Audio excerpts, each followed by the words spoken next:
messieurs, bonsoir et merci de suivre les programmes de ITV, les titres du journal. L'actualité à la une ce soir, Bah Diakhaté et Imam Ndao condamnés à 3 mois de prison ferme assortis d'une amende de 100 000 francs CFA chacun. Ils sont poursuivis pour diffusion de fausses nouvelles, ce que condamne l'avocat de l'activiste Bah Diakhaté, Maître El Hadji Amadou Sall, vous l'entendrez tout à l'heure.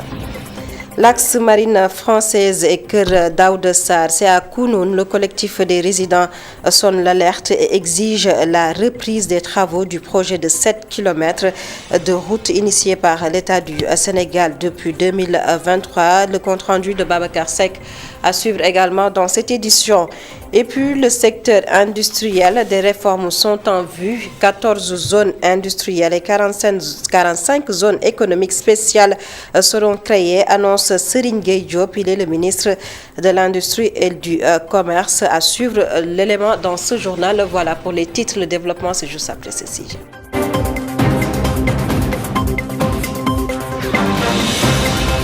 Bonsoir à tous et bienvenue. Actualité judiciaire pour démarrer cette édition. Bah Diakhaté, Imam Cheikh Tidiane Ndao, relaxé du délit d'offense à une personne exerçant une fonction. Ils ont été cependant déclarés coupables de diffusion de fausses nouvelles. Bah Diakhaté et Imam Ndao ont été condamnés à 3 mois de prison ferme assortie d'une amende de 100 000 francs CFA chacun et une décision que dénonce l'avocat de l'activiste Bah Diakhaté. Je vous propose de suivre la réaction de Maître El Hadji Amadou Sall.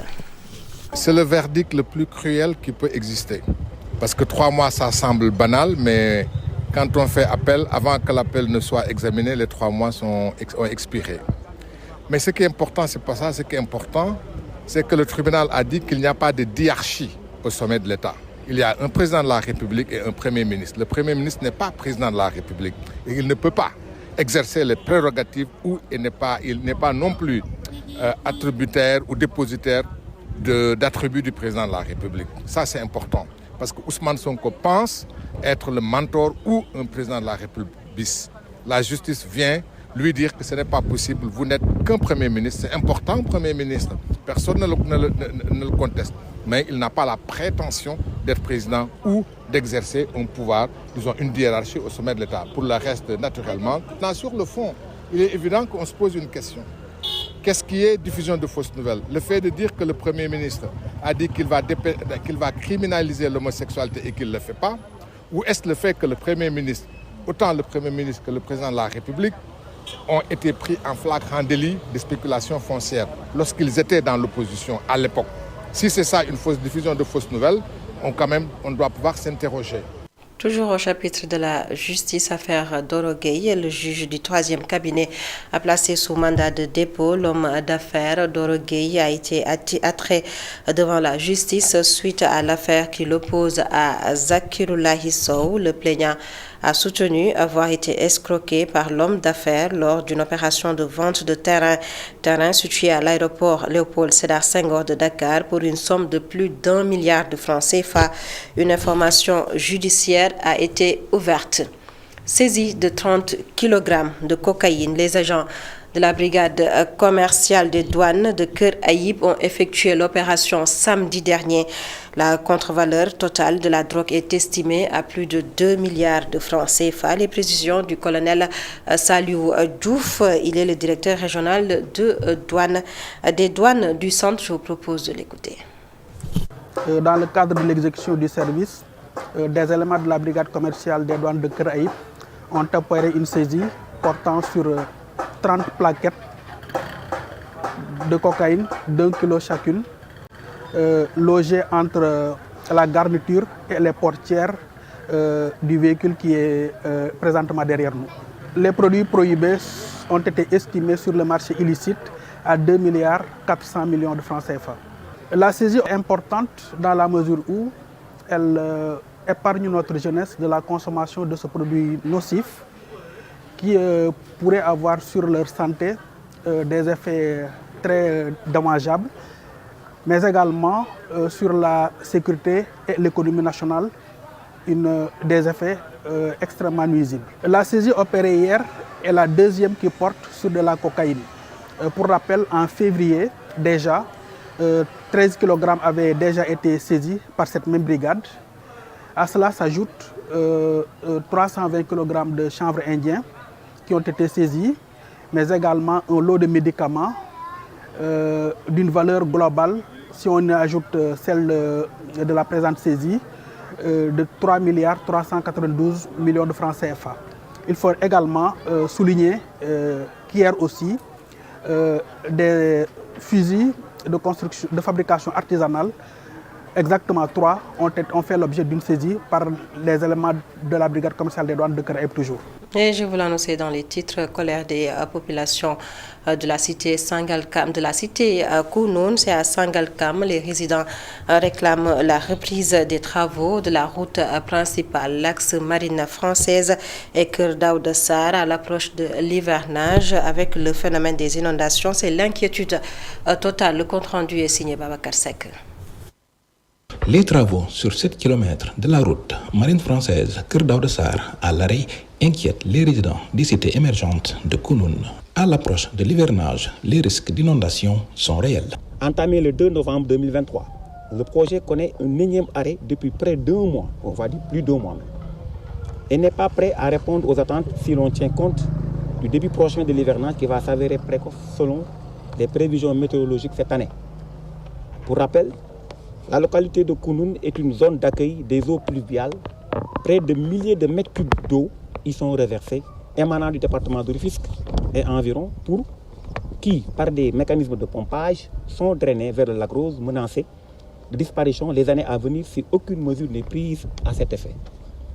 La collectivité locale de Sangalkam, malgré nos compétences dans ce domaine, a tenté d'atténuer les dégâts en initiant des bassins de rétention artificiels qui peinent à contenir ce volume important d'eau enregistré chaque année.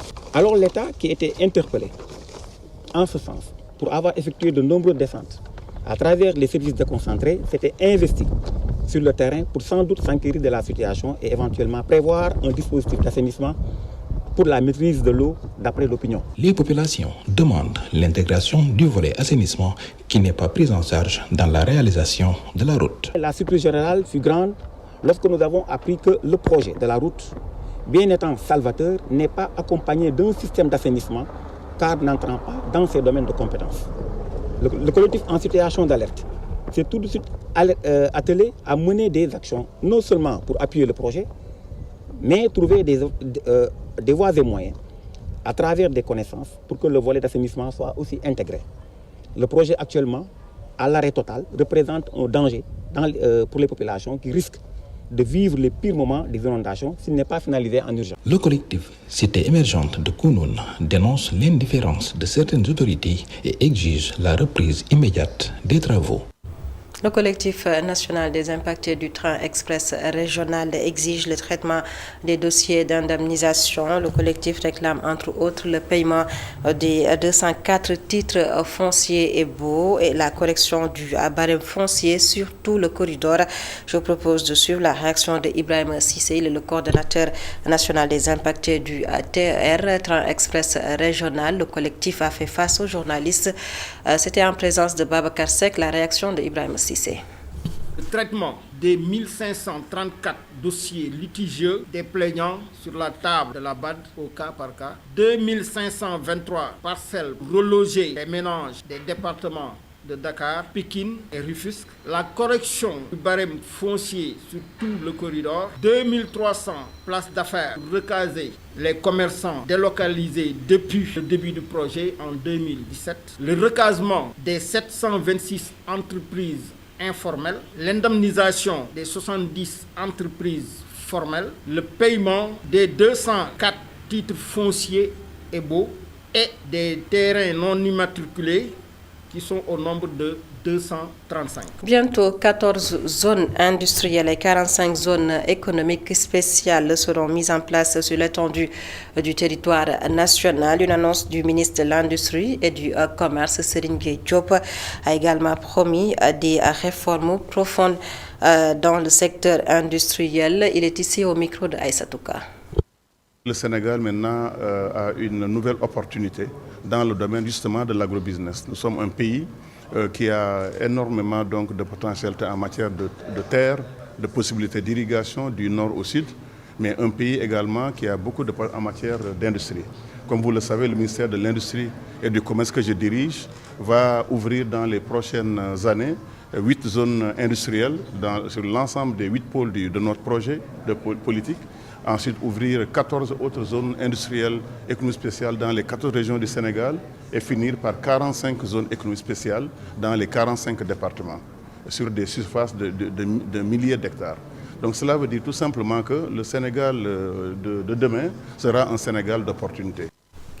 Serigne Gueye Diop, le ministre du Commerce et de l'Industrie, s'exprimait en marge de la cérémonie de signature de convention de partenariat entre la Chambre de commerce de Dubaï et l'APIX. Un forum d'affaires s'est tenu à Dakar pour consolider les liens, mais également stimuler les échanges commerciaux et les investissements. Je vous propose de suivre le compte-rendu.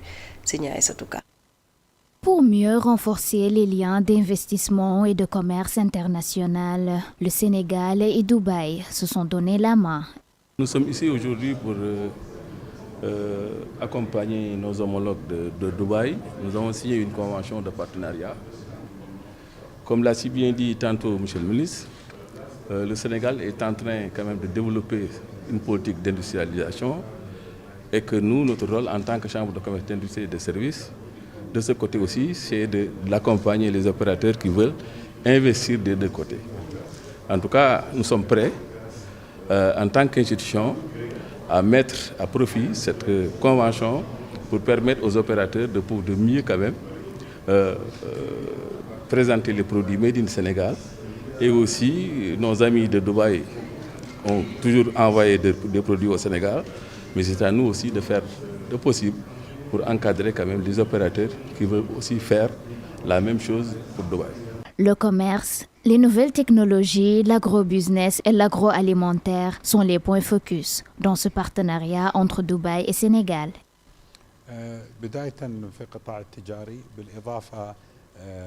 Au-delà du secteur du commerce, nous voulons également faire focus sur les nouvelles technologies de l'information et de la communication. Comme vous le savez, le Sénégal c'est un pays extrêmement jeune, dont la majeure partie de la population a moins de pratiquement 30 ans. Donc, mais également la logistique, mais également l'agrobusiness et donc l'agroalimentaire.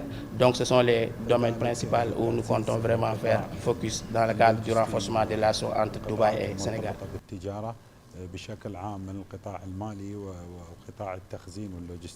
Sur le plan commercial également, ce partenariat présente plusieurs opportunités en termes d'exportation pour le Sénégal. Dubaï offre d'importantes opportunités.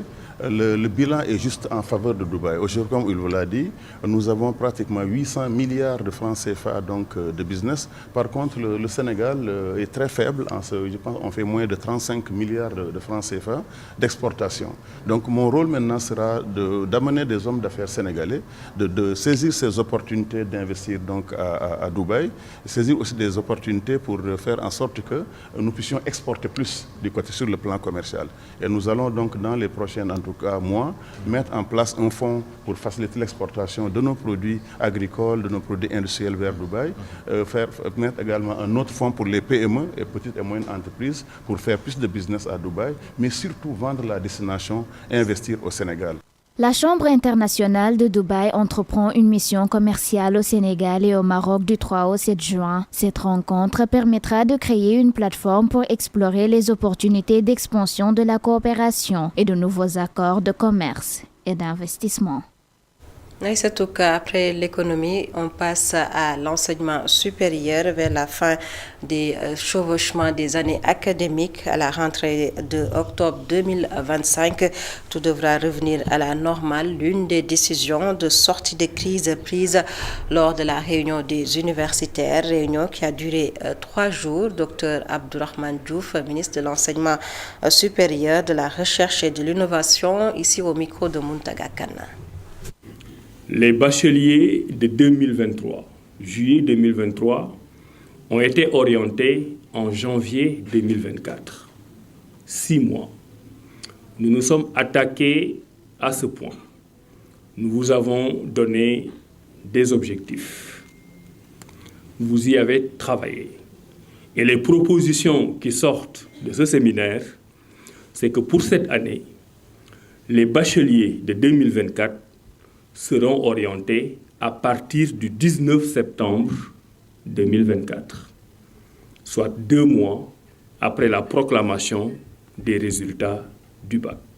Et quand ces bacheliers de 2024 termineront leur première année le 14 août 2025, on en aura fini avec le chevauchement des années.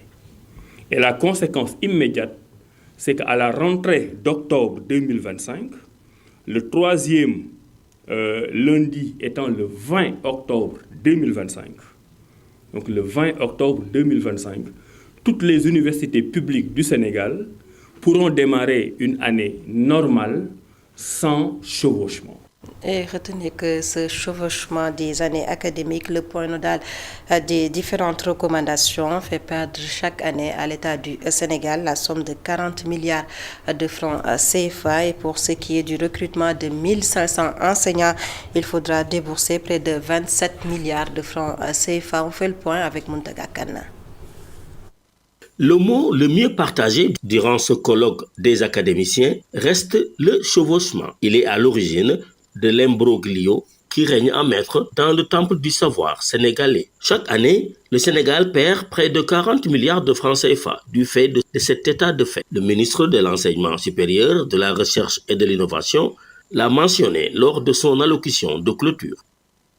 Les chevauchements des différentes années académiques causent un préjudice extrêmement important à l'université sénégalaise et donc aux contribuables sénégalais.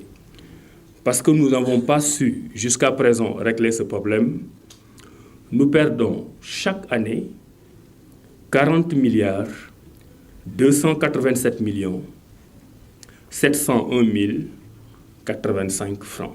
Cela veut dire que sur 5 ans, nous avons perdu chaque année 40 milliards. Le recrutement d'enseignants fait partie des recommandations phares, mais il a un coût. Pour recruter en une opération coup de poing 1500 enseignants, il nous faut à peu près 27 milliards. J'espère que je ne me trompe pas. Et dans les propositions, on irait vers un lot de 500 enseignants supplémentaires par année. Donc c'est un besoin global de 56 milliards. Mais sur ce besoin global de 56 milliards, il y a 31 milliards, si je ne m'abuse, qui sont déjà dans le budget. Le ministre de l'Enseignement supérieur a souligné, entre autres, l'importance de la construction de bonnes infrastructures, l'orientation des étudiants vers les universités privées et la mobilité des enseignants. Au finish, dans un souci d'efficience, il a été décidé que les recommandations issues des travaux devront être validées par le comité de suivi avant la Tabaski. Muntaga Kane, puis l'Association sénégalaise pour le suivi et l'assistance des malades mentaux a célébré la 12e édition de la Journée nationale des malades mentaux errants. La cérémonie s'est tenue à Kaolack, au centre Ansoumana Dione. Et pour cette édition, le thème « La responsabilité de la société dans la prise en charge des malades mentaux errants ». Le coordonnateur du centre invite ainsi l'État du Sénégal à accompagner la structure Ansoumana Dione que voici au micro de Sekou Diallo. Des pensionnaires, d'anciens malades mentaux guéris, qui ont fait part de leur satisfaction, constitue pour nous une grande satisfaction. Ce 1er juin 2024 restera dans les mémoires. C'est pourquoi j'invite encore ici le chef de l'État, son Excellence M. Bassirou Diomaye Faye, à venir visiter ce centre pour qu'il puisse apporter le soutien. Ensemble, nous pourrions relever tous les défis qui nous attendent en termes de prise en charge des malades mentaux errants. La problématique des malades mentaux errants pose toujours problème. C'est une question de sécurité publique. La présence du malade mental dans la rue est un danger et pour lui-même et pour la société. Aujourd'hui, plus d'une trentaine de familles de malades mentaux, plus d'une trentaine de malades mentaux errants étaient dans la salle. Des dizaines continuent ici, aujourd'hui, à suivre le traitement. D'autres viendront en début de semaine. Ansoumana John, ces propos recueillis par Sekou Diallo, notre correspondant permanent dans la région de Kaolack. Et puis, cérémonie de passation de service à la LONASE, le nouveau directeur général de la Loterie nationale sénégalaise, Toussaint Manga, a rencontré le personnel de l'entreprise pour une journée de prise de contact. C'était en présence de Salimata Mbengue. La rencontre a eu lieu à la direction générale de la LONASE, une prise de contact des représentants des agents de l'entreprise avec Toussaint Manga, le nouveau directeur général de la Loterie nationale sénégalaise, qui dresse sa feuille de route. Je voudrais vraiment vous dire que mon souhait est de travailler en toute loyauté dans l'intérêt exclusif de la LONASE et du pays, bien sûr. Voilà les deux intérêts. L'intérêt exclusif de la LONASE et l'intérêt du Sénégal. Toussaint Manga compte bien gérer la structure. Le nouveau directeur général ne mise que sur la compétence. Je voudrais rassurer vraiment à tous les travailleurs que dans le cadre du travail que nous aurons à faire, les compétences primeront sur toute autre considération. Vous comprenez que ce qui nous réunit ici, c'est le cadre du travail. Ce qui nous réunit ici, c'est pour continuer les performances de la maison. Ce qui nous réunit ici, c'est pour mettre le Sénégal en progrès. Les travailleurs, après avoir souhaité la bienvenue au nouveau directeur général de la LONASE, lui ont également fait part de leur volonté et de leurs doléances. Nous avons ici des prestataires qui occupent des postes sensibles, des postes stratégiques, qui sont vraiment au cœur de nos bases. Souvent même, vous trouvez des prestataires qui sont responsables de bureaux et qui, par devers eux, ont plusieurs millions et qui n'ont pas de salaire. Et je pense qu'aujourd'hui, tant que nous sommes, nous devrons vraiment, la main dans la main, essayer vraiment de les utiliser positivement et ne pas les exposer. Des demandes qui ont été prises en compte par le nouveau directeur général de la LONASE, Toussaint Manga, qui a été nommé en Conseil des ministres le 15 mai dernier. Salimata Mbengue, en plus bref, au football, le préparatif Coupe du Monde 2026, l'attaquant d'Al Nassr, Sadio Mané, blessé en club, est arrivé en sélection avec des douleurs au niveau du genou droit, a fait savoir la Fédération sénégalaise de football. Les examens passés ce dimanche ont révélé une lésion au niveau des aponevroses du biceps fémoral et du gastrocnémien latéral. Par conséquent, selon la Fédération sénégalaise de football, FSF, cette blessure va empêcher à Sadio Mané de disputer les 2 prochains matchs avec l'équipe nationale contre la République démocratique du Congo et la Mauritanie. Par ailleurs, retenez que le joueur Arona Sagnaté, qui ressent des douleurs au mollet, reste ce jour sous surveillance médicale, communiqué signé la Fédération sénégalaise de football. Et c'est la fin de ce journal. Mesdames, Messieurs, merci de nous avoir suivis. Passez d'excellents moments en compagnie de nos programmes sur ITV.